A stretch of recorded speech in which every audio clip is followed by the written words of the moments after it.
Washington Journal continues. Our first guest of the morning, former U.S. Senator of Oklahoma. He served as a Republican, Tom Coburn. He's the author of the book, Smashing the D.C. Monopoly, Using Article 5 to Restore Freedom and Stop Runaway Government, and also a senior advisor of the Convention of States Project. Good morning to you. Good morning. Could you talk about what Article 5 says and what it offers as far as power to the states when it comes to the Constitution? Yeah, it's a really interesting story. Colonel George Mason, when they were having the discussion on our Constitution, stood up and said, we've made a grievous error. We have to make sure that because nowhere in history have powerful governments ceded power back to the people, we need to make sure that's available to the American people. So they put this second component into Article 5, which allows the states, 2/3 of the states, to call an amendments convention. It's not a constitutional convention, but it's an amendments convention where the states can offer amendments, which are nothing but recommendations that go back to the states, and then 3/4 of the states, 38 states, would have to approve that. So what it does is it's the relief valve for the states when they see this imbalance. And what's happened to us is there's no longer a balance of power between the three branches here in our federal government, but there's also no longer a balance of power between the federal government and the states, because 60% on average of the states, when they raise money in state, have a federal bureaucrat tell them how they have to spend that. So they've really essentially lost almost all their power. And so this is about rebalancing both the branches here in Washington and rebalancing the relationship between the states and the federal government. As far as the mechanics, here's what Article 5 says, or at least in part saying that Congress, on the application of the legislatures of 2/3 of the several states, shall call a convention for proposing amendments, which shall be valid to all intents and purposes as part of the Constitution. It goes on from there. How many states are currently signed on with this effort? 12 have signed, and they have to have 34. Once you have 34, the Congress doesn't have any choice. They have to call an amendments convention, which is a convention of the states, which means each state gets one vote on anything that happens there. And then whatever comes out of that has to coincide with what the application is. There's already jurisprudence on that, so that if you apply for 3 areas, then you can't go outside of those 3 areas to offer amendments. So what are the 3 areas then that the states would call for? Well, in our application, which all aggregate, in other words, they're all similar, limit the scope and jurisdiction of the federal government, force financial responsibility, i.e. a balanced budget amendment with generally accepted accounting principles, and limit the terms of both appointed and elected officials. So if you think about it, why is the Congress not considering economic and fiscal restraint right now? Where is the movement for a balanced budget amendment? 85% of America want that, but nobody's doing that in Washington. So it's not going to happen unless we, the people, make it happen. We'll continue on with our conversation with our guest, but if you want to talk to him about this proposal in Article 5 and this effort to offer amendments by the states to the Constitution, 202-748-8000 for Democrats, 202-748-8001 for Republicans, and Independents, 202-748-8002, and post on C-SPAN WJ, our Twitter page. Is this a bipartisan thing? It is. In lots of states, we have both the Democrats and Republicans and some independents supporting it, sponsoring it, and voting for it. In more progressive states, they're interested in it from only one standpoint, and that's get rid of, I'm trying to remember the court case, the one that allowed open spending through 529s.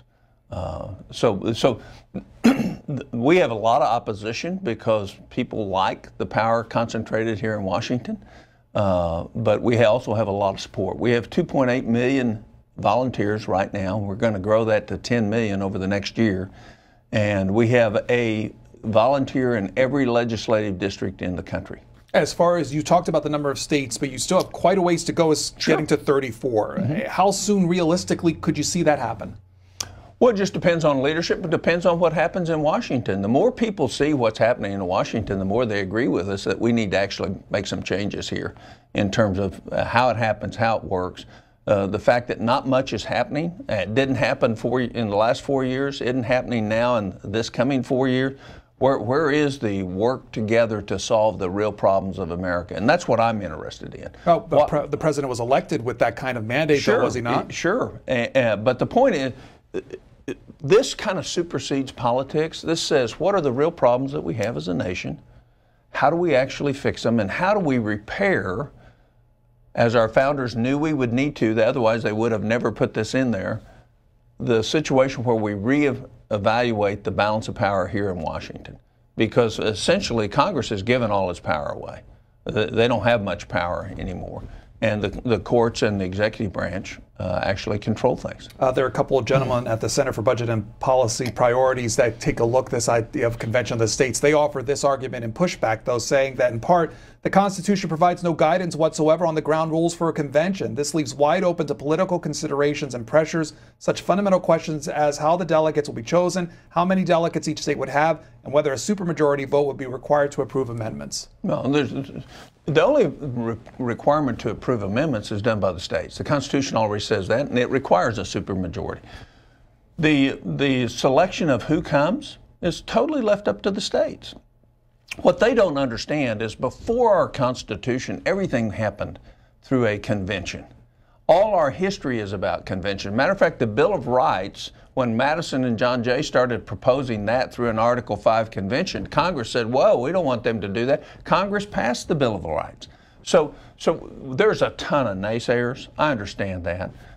We would expect that. But tell me, here's my position as a retired U.S. Senator and somebody who cares about the future of our country. What's your ideas to fix it? Because it certainly isn't getting fixed here. How do we fix? How do we guarantee a good future for our kids? Here's the number that sticks with me. We have $144 trillion in unfunded liabilities and debt right now that's going to be coming due in the next 50 years. If you take the 85 million millennials who are going to be the wage earners, how is it fair that they lose $30,000 a year that they have to pay off when we weren't responsible for it? So to not do anything, to me, is a moral injustice to the people that follow us. And I know people don't want to pay attention to that, but the fact is we have an obligation to those that come after us to be responsible stewards and to start acting responsibly, because we certainly haven't the last 25 years. The book is called Smashing the D.C. Monopoly. Dr. Tom Coburn, our guest for this conversation, former senator from Oklahoma. First call for you, sir, is from Ray in Texas. Democrats line, you're on. Go ahead. Morning, Ray. Hi, Pedro, and thank you so much for C-SPAN. Hi, Tom. I get you what you're doing, and I appreciate it very much. We need this in a terrible way. I mean, where do I begin? I mean, you know, there's no way where a sitting president could even implement any of the things that they want to do out of their platform. There's just too much stuff that's broken right now. So here's my idea. Here's a suggestion. Is it possible? Would it be possible? Could Congress muster the courage to create an independent commission on lobbying, revamp lobbying from the top down, and totally divorce the money that is paid to congressmen, senators, whoever, because it's always a perpetual election. That's all they're trying to run. Very little gets done while they're there. It's all about, you know, taking money and staying in power. It's not the money itself. It's about staying in power. Ray, thank you. Well, I think as a physician, I would say that's treating the symptom instead of the disease. The disease is long-term, raise money, get reelected, enhance my ability to have this position. And term limits is the answer for that. I self-limited my own terms, but term limits is the answer to that, and that's one of the things we're proposing in this application, is that we limit the terms of the members of Congress. You know, a large portion of the Senate and the House have never had a job outside of politics. That doesn't make them bad people, but that certainly limits their exposure and thought patterns on how you solve problems. So I'm with you. I think the lobbying and the money raising is all a symptom of lack of term limits. Everybody that was at the convention, the Constitutional Convention, was for term limits, with the exception of the New York representative who started our banking business, Hamilton, And he persuaded them not to put it in and let the states decide. Well, the states did decide. 26 states had put in term limits, and the Supreme Court turns it down. So again, the way we do this is through a constitutional amendment that the states approve that the Supreme Court can't have any control over. And that's why we, the people, have to solve this problem. We're the ones that ought to be deciding because it's us that is being affected. From Georgia, Independent Line, David, hi there. Hey, how you doing this morning, Pedro? This is nothing but the old states' rights argument that they keep bringing up. These are conservatives keep trying to bring up all the time. The reason they want to go back to the states' rights, which gives all the power to the states, which is pretty much governed by Republicans from the dog catcher on up, and it's basically just white rights. But anyway, farmers. There was a thing that happened back in the turn of the century. The farmers were given the money from the state to dole out to all the other farmers for whatever reason. Well, they gave it to the white farmers. The white farmers gave all the money to their friends and other white farmers, family members, whatever, and excluded the black farmers, which eventually went out of business. And that's why people try to fight that states' rights mentality when it comes to going back to the way we do things, because they have always hated the federal government for making things right, for making things better for all people. Thank you. Gosh, I couldn't disagree more. Just to give you an example, on a highway built with federal money, it costs 50% more to build the same exact highway than if you do it with state money because of all the bureaucrats, all the regulations that are required. This doesn't have anything to do with race. This has everything to do with freedom. And that's freedom for everybody of every race in our country. From Kansas, Democrats line, Hunt, go ahead. Okay, I have to say, Mr. Coburn, I could not disagree with you more. This is nothing about false advertisement. Okay, this is a GOP agenda. You guys got the majority of the state legislatures throughout this country. This move is backed by ALEC. And it's nothing more than, like I said, false advertisement. It's sort of like your right to work state. This is bad news. When they open this up, who knows? And you said it's not about race. It's everything to do with race. I mean, come on. This is what the country is about. All right? Don't be fooled, America. This is another Making America Great ploy. So, Hunt, specifically, what's wrong with the proposal then? What's wrong with the amendment proposal? He's gone. You could respond, though. Well, I'm sorry they see it colored that way. I understand why they might. But in fact, it has nothing to do with it. We started this movement while I was in the U.S. Senate, and we didn't have the majority of the houses. It has nothing to do with Republic. It has to do with freedom. It actually, the problems that are in front of our country, you can ignore it, but we're going to pay for them eventually. And maybe not me because I'm older, but my children certainly are, and my grandchildren are. So the question is are you a good steward? Do you actually reach out and fix the problem? This isn't about limiting other people's freedom. This is about expanding everybody's and restoring the freedom that we were intended to have. I mean, do we really need a big brother from Washington on everything that goes on in the states? Well, if you've been discriminated against, you might feel that way. I understand that. But that isn't a way to establish freedom. This is a solution that is as big as the problem that is in front of us as a nation. And the real question is, who decides? Is some elite person in D.C. going to decide your future, what your freedom is, how you can do things? Or some unelected bureaucrat that's never ran for office at all? Or do you get to decide? And here's the other important point. As a U.S. Senator, I represented almost 4 million people. How many of you think really got to talk to me? At the Oklahoma State Legislature, I can go in and I can actually speak to a legislator. And all I have to do is drive 95 miles, and I can make my voice heard, and so can everybody else in Oklahoma. That doesn't happen up here. Matter of fact, when you send a letter, most of the time you get a letter back thanking you for a letter, but no specific response to what your question was.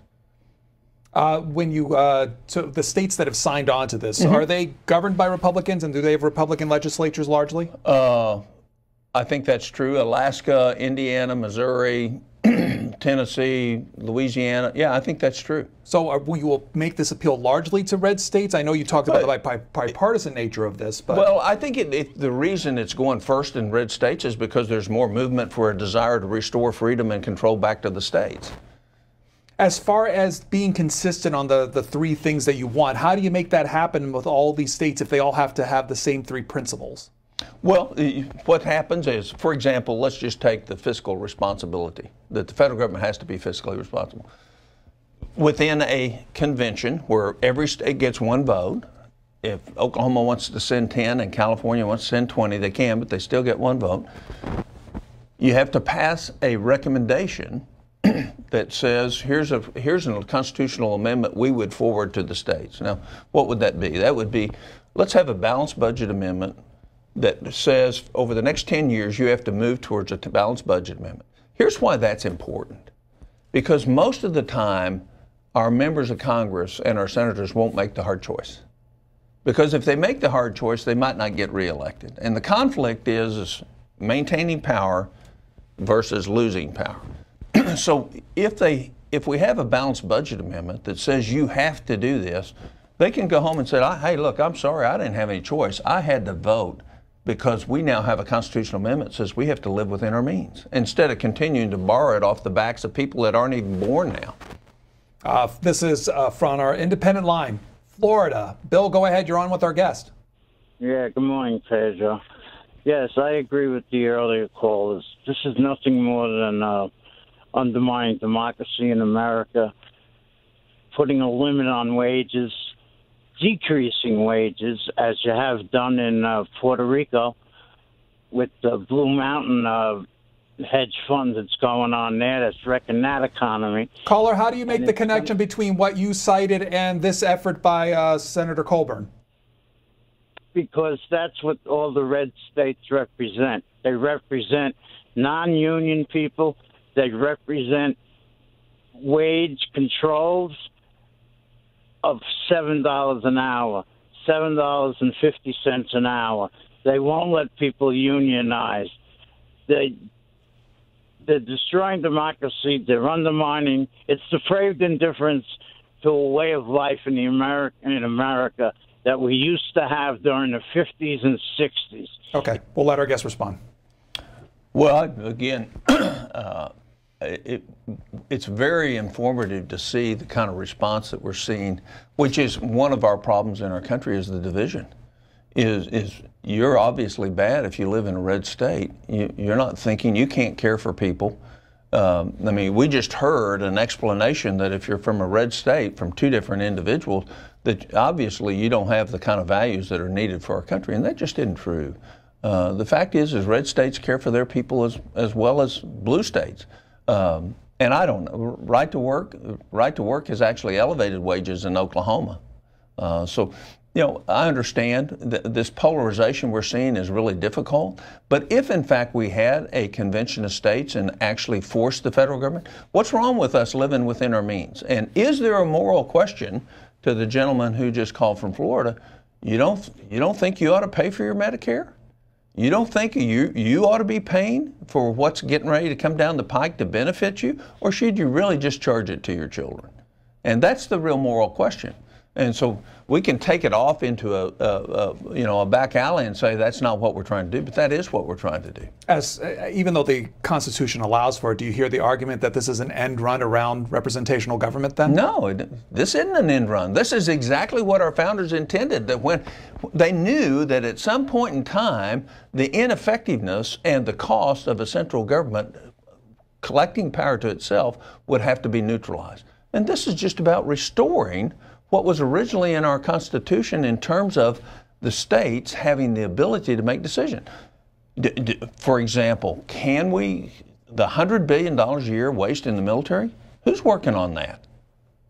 You know, I can document that. I have documented it in a written book. Here's the waste. Who's working on that right now? Nobody. So the question is do we have representative government, or are we just going to continue to waste money? $400 billion a year, according to GAO, is waste, fraud, abuse, and duplication. They just came out yesterday and said inappropriate payments of $145 billion. $145 billion? That's enough to run the state of Oklahoma 20 years. Why would we continue to allow that?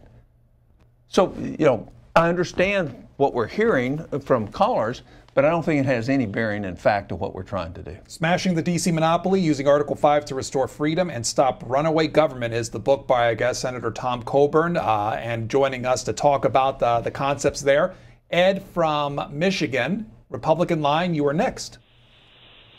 I love this idea. Government closest to the people governs best. You can't govern a country the size of the United States, as diverse as the United States, from one spot. I would prefer to have people in California, Illinois, and Massachusetts not suffer under Donald Trump and a Republican Congress's policies. Similarly, I would not want to have Texas or Indiana or Utah suffer under the policies of Barack Obama and Nancy Pelosi. So we need to decentralize power, because we do that, we have more freedom. That's why Hitler and the Nazis hated federalism. So when you do that, and I always hear the left, the low-info left, talk about states' rights and how it's a boogeyman. If you look back in the Civil War, prior to the Civil War, there was only one political entity that opposed slavery, and it was the northern states.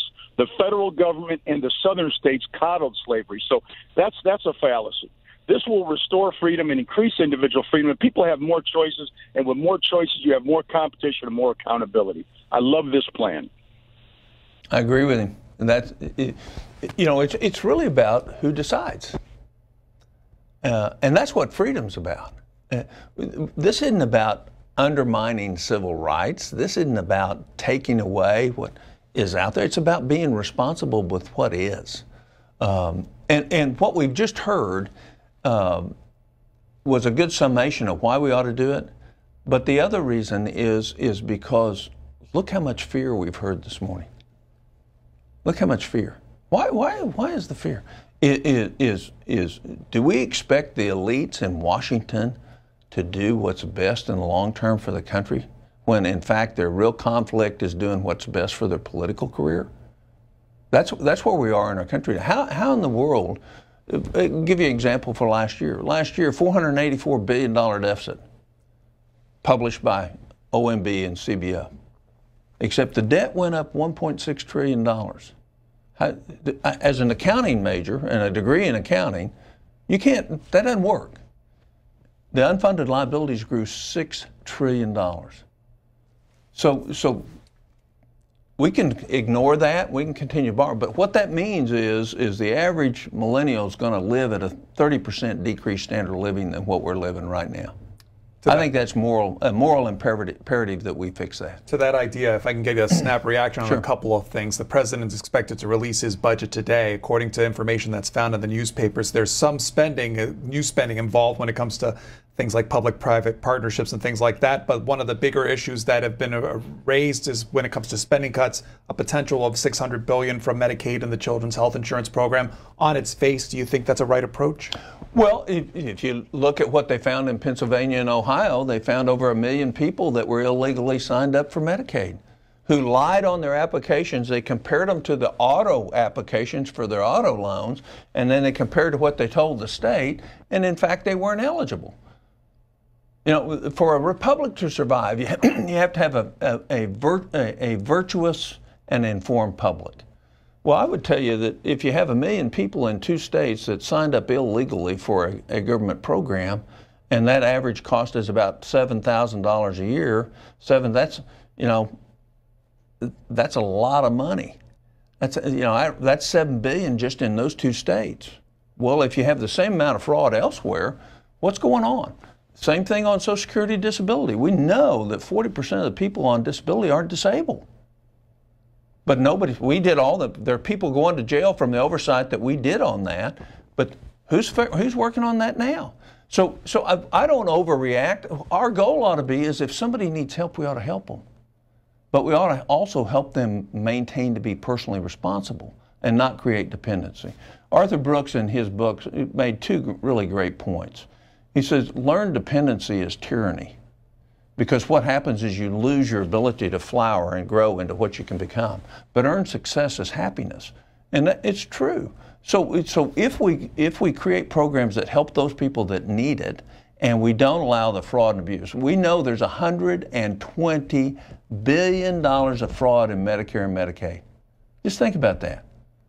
That's enough to build every new bridge that we need to build per year from now on, every new airport that we need to build, all the new highways that we need to build, if we just got rid of that fraud in Medicare and Medicaid. Nobody wants to talk about that. They don't want to do the hard work of actually changing and making people accountable on the programs. So I haven't looked at President Trump's budget. I will. I have no doubt some of it will be good, some of it won't be good. You know, you can't be nobody writes a perfect budget. And I read in the papers this morning it's already dead up here. Well, that's because, you know, we're going to vote ourselves money from the public treasury. That's how republics die. And everyone's died. Every republic's died. We're the longest standing republic, and they have all died on the same thing: fiscal impropriety. We'll hear from Democrats line. Catherine in Ohio. Go ahead. Good morning. And you are a true politician because you speak out of both sides of your mouth. Sir, you were the elite in Washington. If it was so bad, then why didn't you try to do something at the time? You spent the money. You were the good steward who donated or decided where the money would go, and then you spent it. And now you act like I'm the guilty one because now I'm at Social Security age, and because the money's not there, I've done something wrong. No, sir, you were supposed to be the good steward. You were there with the money. You are the one that's responsible, not us. Now it's time to pay the piper. We worked our entire lives, sir. I started working when I was 16. I lied. I was the oldest of 5, and to have a winter coat, I had to go to work. When I got 18 and got out of high school, I got a job at the Kroger company, and there I stayed until the day I retired. I worked. I got married. I had children. I raised my family. I bought a home and did all the things that is required of me. But you, sir, you did not. Now you spent the money, my tax dollar, and now you're crying because the money's not there for you to spend again. Now the money needs to be put back into these places where we've paid it in. Now you, sir, are the one holding the money back. And now you want to tell me how bad I am because I want to have somewhat of a decent life. I'm not asking to live in luxury like you are, sir, but I like to pay my gas and electric bill and my mortgage in the same month. Catherine, thank you. We'll let our guest respond. Well, it's interesting. She obviously doesn't know my voting record. Didn't vote for one appropriation bill the entire time I was in the U.S. Senate because I thought it was immoral. Number two is I'm the guy that did the oversight trying to straighten things out. I'm the guy that outlined the waste, couldn't get people to vote for it. So I understand your opinion, but I think if you check my voting record, you would find that your statements are far in error. As far as the future and getting to that 34, what do you do? What's the Convention of the States project? What are they doing to make that happen? Well, we're expanding our grassroots base. We should be at around 10 million people at the end of this next year. Which gives us a grassroots army to actually go and lobby legislators about changing things. We will pick up probably 8 to 10 states next year, which will put us somewhere between 20 and 22 states. And then we'll just take that same resource and that same grassroots and work on the states that are left. The conventionofthestates.com, the website if you want to learn more about the project that our guest is with. He's also the author of the book Smashing the D.C. Monopoly, Using Article 5 to Restore Freedom and Stop Runaway Government. Also a former U.S. Senator from Oklahoma, Tom Coburn. Thank you. Pedro, pleasure. Good to be with you. Sign the petition at cosaction.com and get as many of your friends and family to do the same. With your full address, your state legislators will know that you really are their constituents in their district. Our success depends on you, so we're inviting you to be part of history. Let's invoke the constitutional solution that's as big as the problem.